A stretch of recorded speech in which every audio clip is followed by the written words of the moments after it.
آج کل ملکی سیاست کو اگر ہم دیکھیں تو دو تاریخی کرداروں کا ذکر ہمیں بہت زیادہ سننے کو مل رہا ہے۔ وہ دو کردار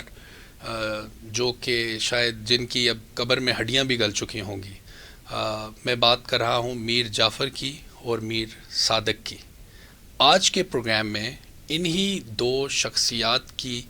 بات کریں گے اور جائزہ لینے کی کوشش کریں گے کہ کس طریقے سے انہوں نے بر صغیر کی تاریخ کے ایک دھارے کو موڑنے میں اپنا کردار ادا کیا، اور کیوں یہ آج تک ایک غداری کی علامت کے طور پر ان کو دیکھا جاتا ہے، اور پاکستان کی 75 سالہ تاریخ میں میر جعفر اور میر صادق کا کردار کنہوں نے ادا کیا،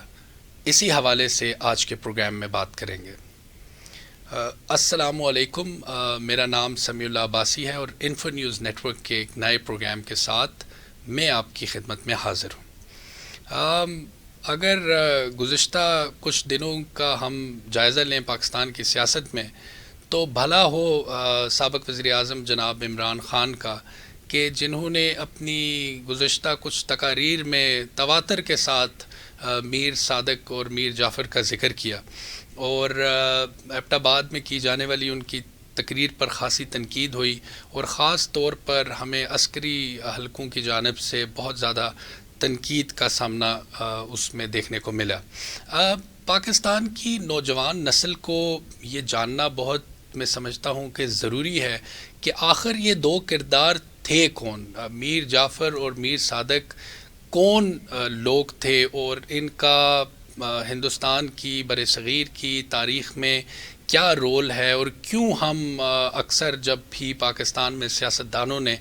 خاص طور پر ایک دوسرے کو تنقید کا نشانہ بنانا ہوتا ہے تو وہ ان دو کرداروں کا بہت زیادہ ذکر کرتے ہیں۔ تو اس پس منظر کے طور پر اور اس کو سمجھنے کے لیے سب سے پہلے اگر ہم میر جعفر کی بات کریں تو ہم سب کو یہ معلوم ہے کہ مغل سلطنت جب مستحکم ہوئی بادشاہ اکبر کے زمانے میں، اور 1592 میں بنگال کو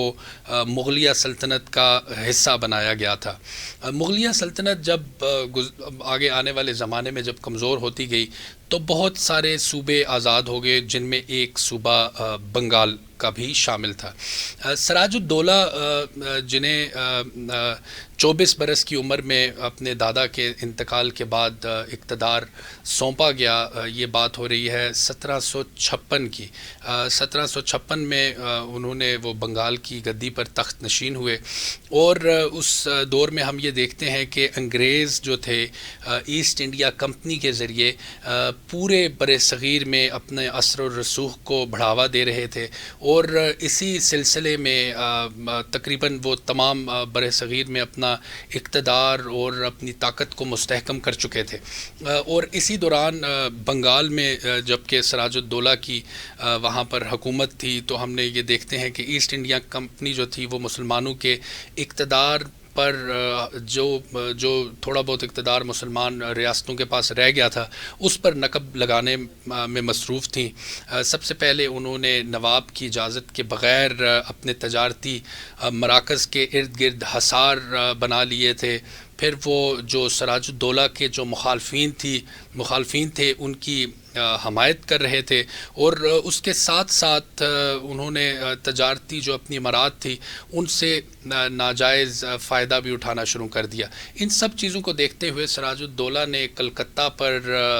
حملہ بھی کیا اور کلکتہ پر قبضہ بھی کر لیا، لیکن اس کے کچھ عرصے بعد جو انگریزوں نے وہ قبضہ چھڑا لیا اور سراج الدولہ کے ساتھ ایک معاہدہ کر لیا۔ لیکن جیسا کہ آپ جانتے ہیں کہ انگریز نے معاہدہ ایک عارضی طور پر تو انہوں نے کیا، لیکن وہ ہمیشہ سے سازش کا انہوں نے سہارا وہ لیتے تھے، اور انہوں نے یہ کوششیں شروع کر دی کہ کس طریقے سے سراج الدولہ کو اقتدار سے الگ کیا جائے۔ اسی اثنا میں آپ کو یہ بتانا ضروری ہے کہ جو سراج الدولہ کا جو سب سے اہم اور جو سب سے قابل اعتبار جو ساتھی تھا وہ اس وقت میر جعفر تھا۔ میر جعفر کے حوالے سے یہ بھی سمجھنا ضروری ہے کہ وہ ایک عام سی ایک بیک گراؤنڈ سے بہت نچلی سطح سے اس کو سراج الدولہ نے بہت اوپر وہ لے کر آیا اور اس کو اپنے اقتدار میں ایک اہم حصہ دیا. لیکن وہ شخص جو تھا اس کی جو اقتدار کی ہوس تھی وہ جاری اور ساری تھی، اور وہ یہ چاہتا تھا کہ وہ سراج الدولہ سے اس اقتدار کو حاصل کر کے بنگال کا حاکم بن جائے. تو انگریزوں کو بھی ظاہر ہے کوئی ایک ایسے ساتھی کی ضرورت تھی کہ جس کے ذریعے جس کے ساتھ ملا کر وہ بنگال کے اقتدار پر قبضہ کر سکیں. تو میر جعفر کی صورت میں ان کو یہ ایسا شخص ایک میسر آ چکا تھا. 1757 میں ہم دیکھتے ہیں کہ 1757 میں جنگ پلاسی جب ہوئی، اس میں ایک طرف انگریز فوج تھی جن کے پاس صرف 3000 فوجی تھے، اور دوسری طرف سراج الدولہ کی فوج میں 50,000 کے قریب فوج اس کے پاس موجود تھی. لیکن چونکہ میر جعفر جو تھا وہ پہلے سے ہی ایک سازش کا حصہ بن چکا تھا، اس لیے جنگ کے موقع پر اس نے 50,000 جو فوجی تھے ان کو علیحدہ کر لیا، اور اس جنگ میں سراج الدولہ کو شکست ہوئی. اور سراج الدولہ نے جب فرار کی کوشش کی تو میر جعفر کا جو بیٹا تھا جس کا نام غالباً میرا تھا، اس نے تعاقب کیا اور سراج الدولہ کو اس نے قتل کر دیا. اور اس کے بعد انگریزوں کی مدد سے میر جعفر جو تھا وہ اقتدار پر قابض ہو گیا، اور اس نے ظاہر ہے وہ ایک کٹ پتلی سے زیادہ اس کی انگریزوں کے آگے کوئی حیثیت نہیں تھی. اور اسی دور میں ہی جو بنگال کے جو لوگ تھے وہ میر سراج الدولہ کو ایک ہیرو کے طور پر اور میر جعفر کو ایک غدار کے طور پر یاد کرتے تھے، اور آج تک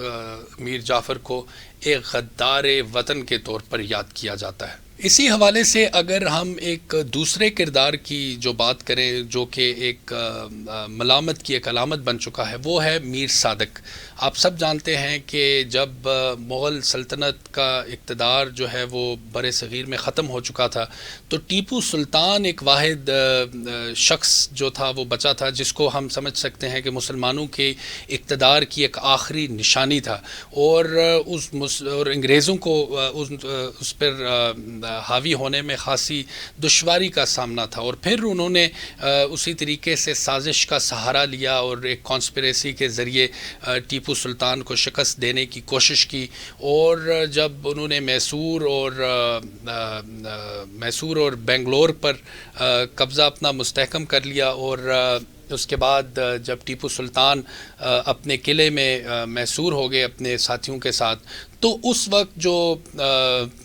ٹیپو سلطان کا ایک ان کی جس کو ہم کہتے ہیں کہ صدر مجلس جو تھا، جو ان کی ایک کیبنٹ کا ایک اہم ترین رکن تھا اس وقت، وہ تھا میر صادق. اور میر صادق جو ہے اس نے انگریزوں کے ساتھ مل کر سازش کا وہ حصہ بنا. اور آپ سب جانتے ہیں کہ ٹیپو سلطان کو ایک تاریخ میں ایک بہادر ترین اور انتہائی اعلیٰ منتظم اور ایک عبادت گزار شخص کے طور پر جانا جاتا ہے. لیکن انگریزوں نے جب ان سرنگا پٹم کے قلعے پر کا محاصرہ کیا، 1799 کی یہ بات ہے، اور اس وقت قلعے پر انہوں نے جب بمباری کی تو قلعے پر ایک جگہ پر ایک شگاف پڑ گیا، اور جو میر صادق تھا چونکہ وہ انٹرنلی اس قلعے کے اندر وہ انگریزوں کے ساتھ ایک ملا ہوا تھا، تو اس نے یہ کیا کہ اس وقت جو سپاہی جو اس شگاف جو گولہ باری سے قلعے پر پڑا تھا اس کی حفاظت پر مامور تھے، ان کو تنخواہ کے بہانے اس نے وہاں پر بلا لیا، اور انگریزوں کو یہ موقع ملا کہ وہ اس وقت قلعے کے اندر وہ لوگ داخل ہو گئے. اور جب ٹیپو سلطان نے اس کا اپنے ساتھیوں کے ساتھ مل کر دفاع کرنے کی کوشش کی تو وہاں پر بھی میر صادق نے جو بیرونی دروازے تھے ان کو بند کروا دیا، اور جس کی وجہ سے ٹیپو سلطان جو ہے وہ لڑتے لڑتے انگریزوں سے شہید ہوا، اور یہ کہتے ہوئے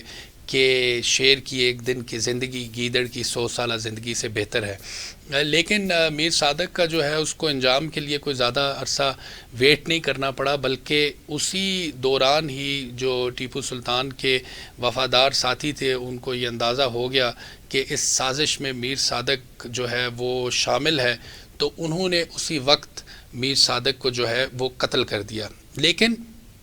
آج تک جو ہے میر صادق کو غداری اور ملامت کی ایک علامت کے طور پر یاد کیا جاتا ہے۔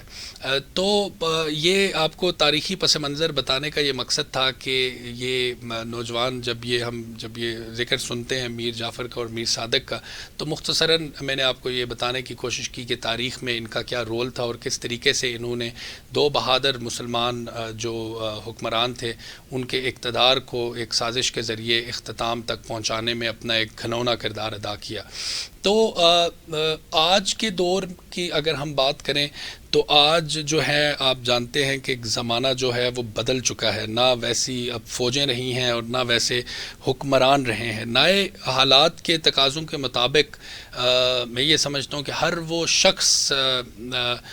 غدار ہے یا ہر وہ شخص میر جعفر اور میر صادق ہے جو اجتماعی مفاد کے اوپر اپنے ذاتی مفادات کو فوقیت دیتا ہے، اور جو اپنے آئین سے انحراف کرتا ہے یا جو اپنے حلف سے انحراف کرتا ہے، وہ شخص میر جعفر اور میر صادق کا کردار ادا کرتا ہے۔ تو ہم تو کسی کو غدار کا ٹائٹل دینے کے مجاز نہیں ہیں، لیکن